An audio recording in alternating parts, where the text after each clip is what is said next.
Radio Madhuban सुनने वाले सभी श्रोताओं को संदीप त्रिवेदी का नमस्कार। श्रोताओं, आज हाजिर हूं आप सबके बीच में प्रोग्राम मन की आंखों से लेकर के। हमेशा श्रोताओं प्रयास रहता है कि आप सबको नई ऊर्जा मिले इस प्रोग्राम के माध्यम से, आप सब में आत्मविश्वास का संचार हो। यही प्रयास हमेशा रेडियो मधुबन का रहता है। श्रोताओं, यदि आपसे पूछा जाए कि दुनिया में सबसे बड़ा काम क्या है, शायद आप सोच में पड़ जाएंगे। लेकिन साथियों, सबसे बड़ा कार्य है किसी को शिक्षित करना, शिक्षा देना। इसीलिए तो हमारे यहाँ माता पिता का दर्जा सबसे ऊपर माना गया है और उनसे भी ऊपर दर्जा माना गया है एक शिक्षक का, एक गुरु का। तो श्रोताओं, आप सब समझ गए होंगे आज मैं आपको जिनसे मिलवाने जा रहा हूं वे स्वयं एक शिक्षक हैं और शिक्षक होकर के उन्होंने जो कुछ किया है वो मुझे लगता है बड़े बड़ों के लिए शायद संभव नहीं है। आइए आप और हम मिलकर स्वागत करते हैं इस प्रोग्राम में श्रीमान कमल शर्मा सर का। कमल सर, आपका हमारे इस प्रोग्राम में हार्दिक स्वागत है। Thank you and welcome all our listeners. क्या बात है सर। सबसे पहले सर हमारे श्रोताओं को अपने बारे में बताइए आप। जी, मैं कमल शर्मा, बांसवाड़ा जिला राजस्थान का सुदूर दक्षिण और उसमें भी एक छोटा सा गांव बोरी, वहां का निवासी हूं और प्रेजेंटली मैं गवर्नमेंट स्कूल में इंग्लिश लैंग्वेज का टीचर हूं। बहुत खूब सर। किसी तरह की शारीरिक बस यही मेरा सिंपल इंट्रोडक्शन है। शारीरिक चुनौती इनफैक्ट मैं जब क्लास 11 में पढ़ता था उस समय एक रेटिनल डिटैचमेंट का हादसा मेरे साथ में हुआ। मेरी दोनों आंखों के रेटिना सरक चुके थे। देन हमने कई सारी सर्जरीज भी फेस की एंड फाइनली एक वर्किंग विजन मुझे मिला and with that vision I continued.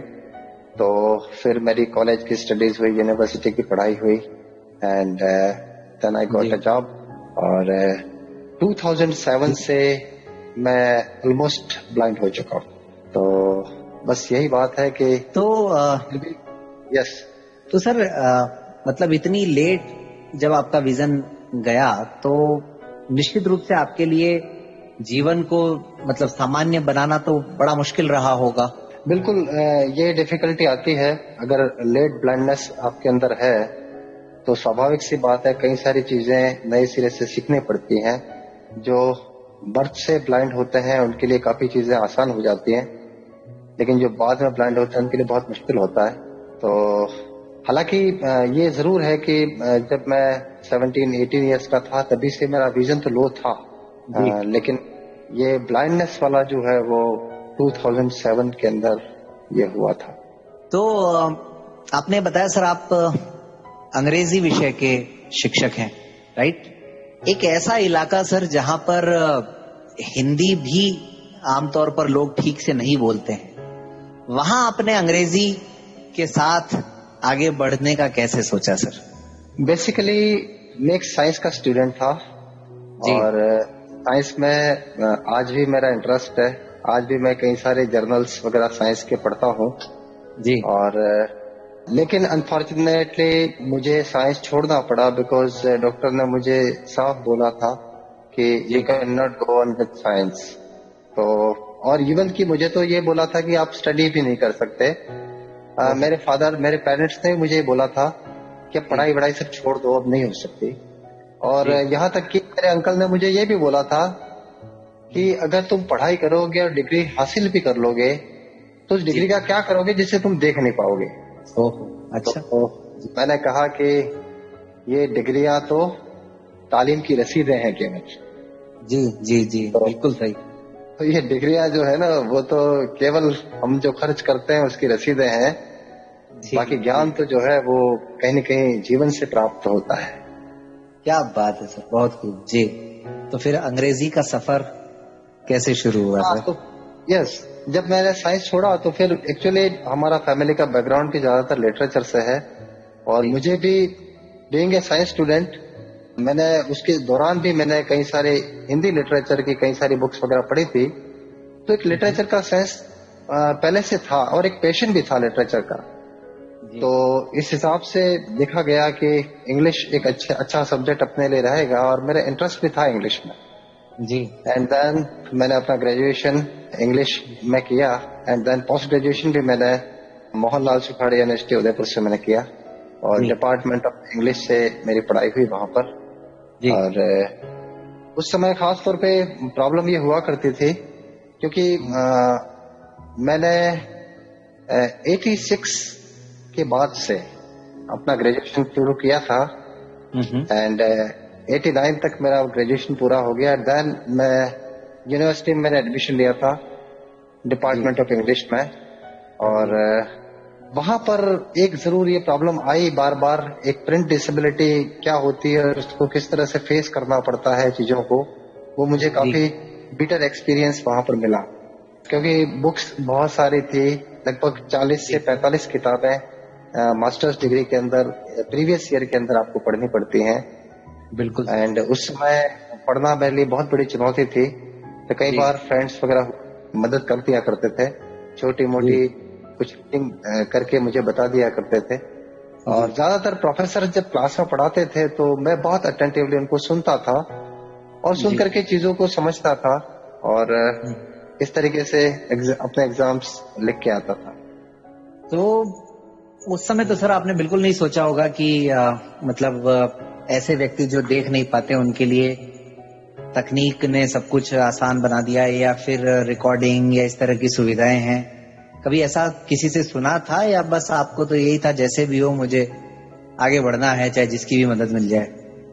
नहीं, एक्चुअली जब मेरा पोस्ट ग्रेजुएशन कंप्लीट हो गया एंड इवन मैं जॉब में भी आ गया, इसके बाद तक मोबाइल फोन्स जो है वो 2006 के अंदर यहाँ पर आए इस इलाके के अंदर जी। और मैंने अपना पहला मोबाइल फोन खरीदा था जो नोकिया का 1100 जो चलता था, वो मैंने खरीदा था उस समय। एट दैट टाइम मुझे तो पता भी नहीं था कि ये किस तरह से चीजें चलती हैं। एंड जी मेरे एक दोस्त हैं सरेडी में, मिस्टर गिरीश जोशी, उन्होंने मुझे भांजे का परिचय दिया कि मेरे भांजे दी वो आपकी मदद कर सकते हैं। वो भांजा है, आज इंटरव्यू ले रहा है आपका। तो मेरे पहले टेक्निकल गुरु जो है वो मिस्टर संदीप त्रिवेदी हैं, और I am always thankful to him. आज मैं जो कुछ भी चीजें कर पाया हूँ, मेरे लिए एक मिरेकल हो गया जब टेक्नोलॉजी मेरे हाथ में आई। एक मेरे पास में एक सिम्बियन फोन हुआ करता था, नोकिया E71, और उस पे उन्होंने टॉक्स एंड जूम का एक सॉफ्टवेयर मुझे इंस्टॉल करके दिया था, और उस सॉफ्टवेयर को इंस्टॉल कराने के लिए मैं उनके घर पे गया था, मैं अपने दोस्त को लेकर के। एंड वहां से फिर मेरी जिंदगी बदलने लगी। पढ़ना मेरा एक तरह से पैशन था, पढ़ना मुझे बहुत अच्छा लगता था, और जो चीज जिंदगी में बहुत अच्छी लगती है वो इतनी दूर जाती है।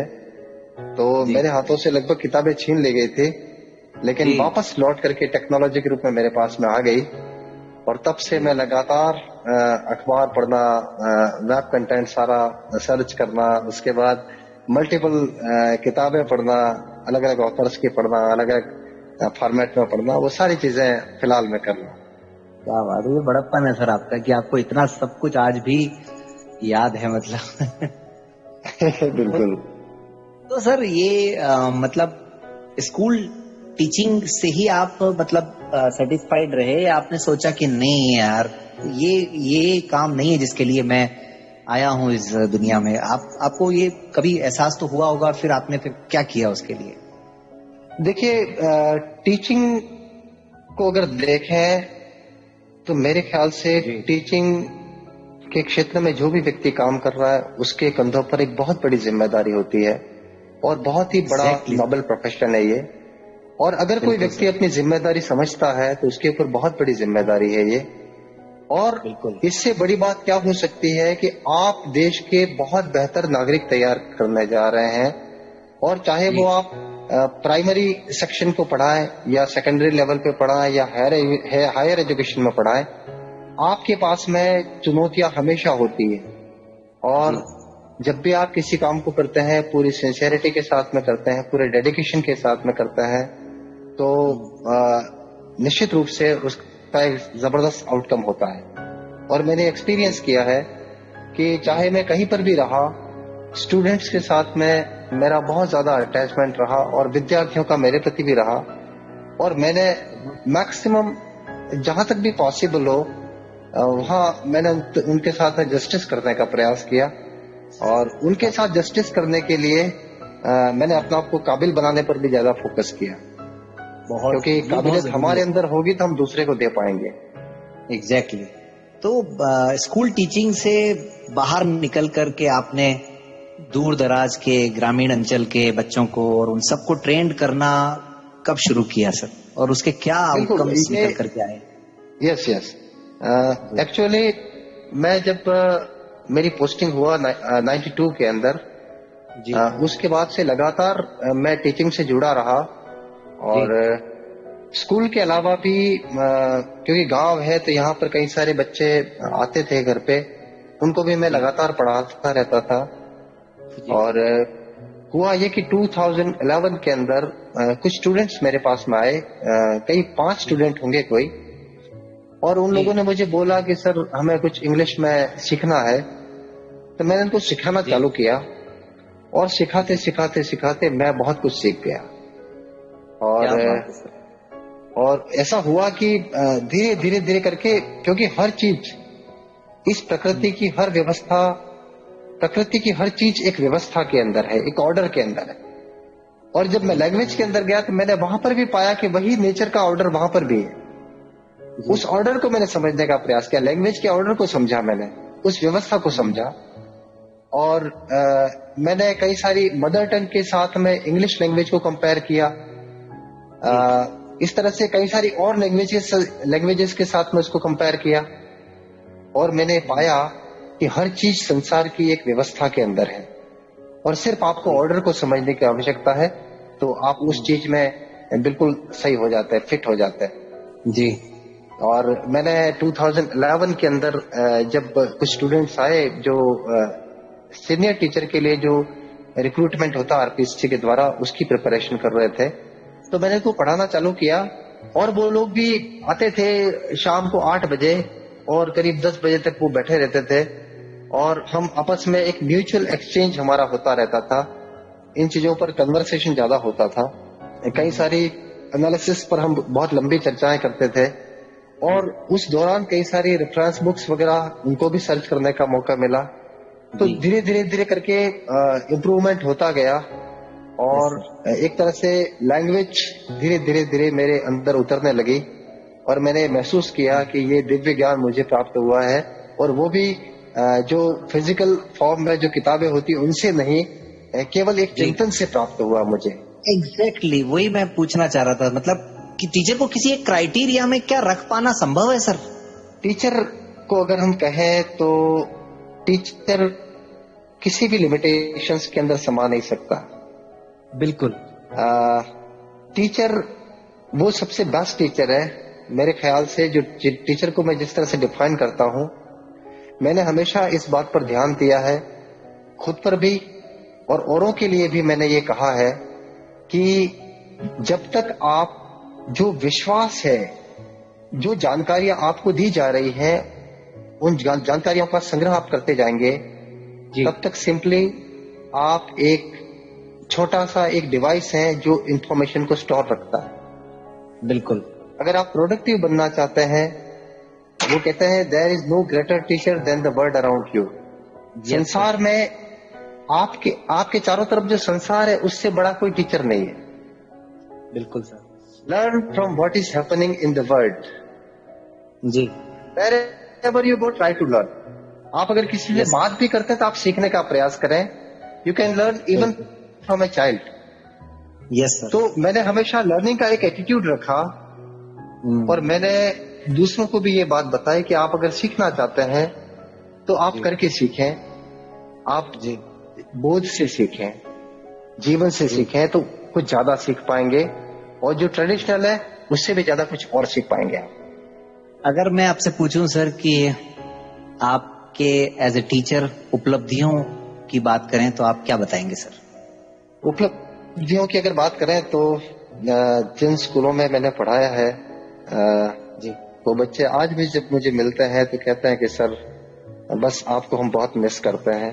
ये मेरे लिए सबसे बड़ा अचीवमेंट है। दूसरी बात, मैंने यहाँ पर कई सारे स्टूडेंट्स को पढ़ाया।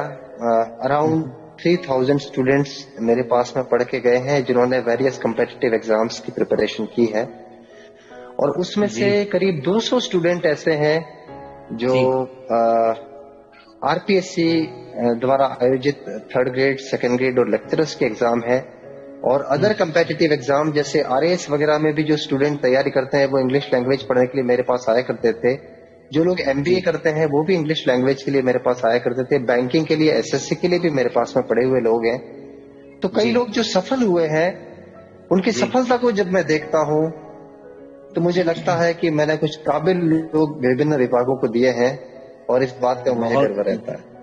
बहुत खूब सर, बहुत बढ़िया। वही मैं दरअसल जानना चाह रहा था और अपने श्रोताओं को भी ये अवगत करवाना चाहता था कि सर टीचर की कोई लिमिटेशन नहीं है। टीचर चाहे तो टीचर एक डॉक्टर भी है, एक इंजीनियर भी है, एक एडमिनिस्ट्रेटर भी है, और न जाने क्या क्या सब कुछ है, मतलब टीचर।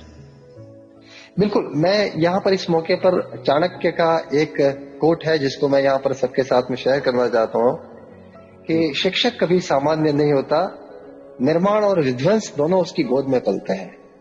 क्या बात, बस ये अगर समझ लिया किसी ने। जी बिल्कुल जी, तो बहुत खूब सर जी।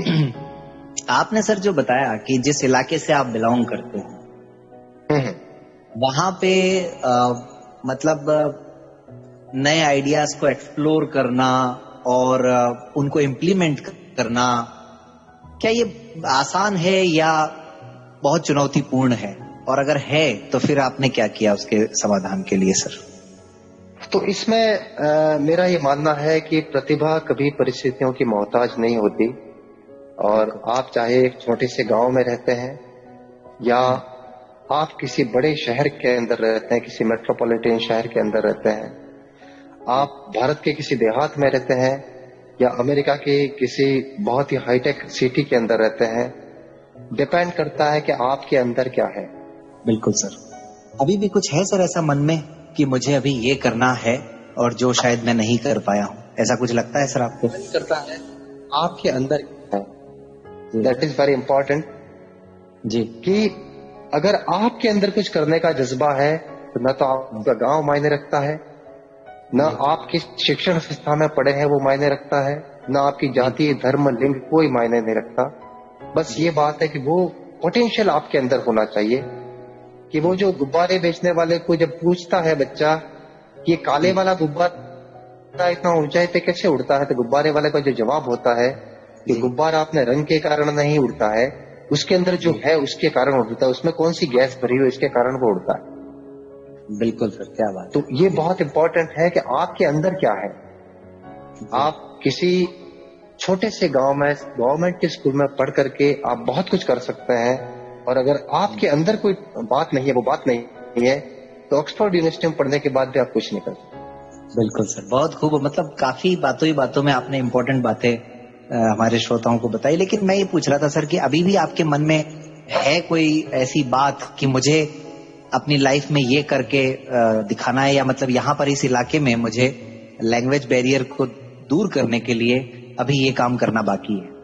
यस, मेरा ये मानना है कि क्योंकि यहाँ पर इस लोकेलिटी में जो मैंने देखा है, स्टूडेंट्स का जो फॉरेन लैंग्वेजेस हैं उनके प्रति बहुत डर है, बहुत फियर है, और इस फियर को मैं तोड़ना चाहता हूँ।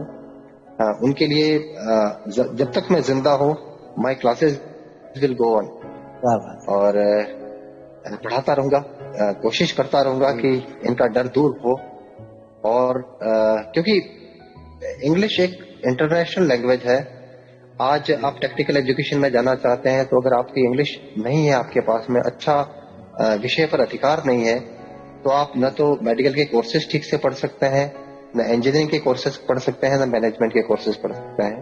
तो इंग्लिश लैंग्वेज का नॉलेज होना बहुत कंपलसरी है। तो I will try my best कि इनका ये डर दूर हो। आज लगता है सर आपको कि शारीरिक चुनौती कोई बाधा है, या फिर ईश्वर ने जो तय कर दिया उसके साथ भी अगर इंसान चाहे तो आगे बढ़ सकता है? Sandeep, this is the question I wanted from you. क्या बात! This is exactly what I wanted from you. जी, in fact I was waiting for the same question. My answer is that जी, blessed are those who have miseries. जी, जिन लोगों के पास में कठिनाइयां हैं, जिनके पास में चुनौतियां हैं, माना जाए कि उन पर भगवान का आशीर्वाद है।